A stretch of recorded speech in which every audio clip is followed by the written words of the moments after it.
Hello friends, সকলকে good morning. শীতের সকালটাই যদি শুরু হয় সূর্যের ঝলমলে আলো দিয়ে, তো কেমন লাগে?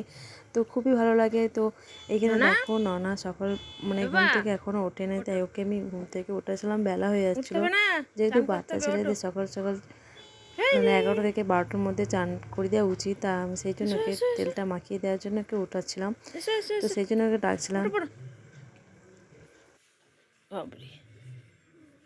এসো এসো। সূর্যের তাপটা যেহেতু ভালোই দিয়েছিল, তাই ভাবলাম বালিশগুলো একবার দিয়ে যাক।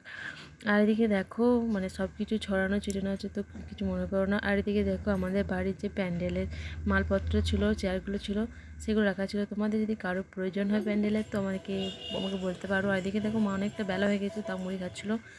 আর তার সাথে দেখো কয়েকটা হাঁসের ডিম জ্বর হয়েছিল, তো কেউ কিনতে এসেছিলো মায়ের কাছে। তো মা আমাকে বললো এইগুলো কয়েকটা একটা কৌটোর মধ্যে ভরে দিতাম, সেটাই করছিলাম। আমার ছেলের চুলগুলো খুবই বড় হয়ে গেছিলো, তো ওর চুলগুলো একটু কাটিয়ে দিচ্ছিলাম, কিন্তু খুবই কান্নাকাটি করছিল দেখো।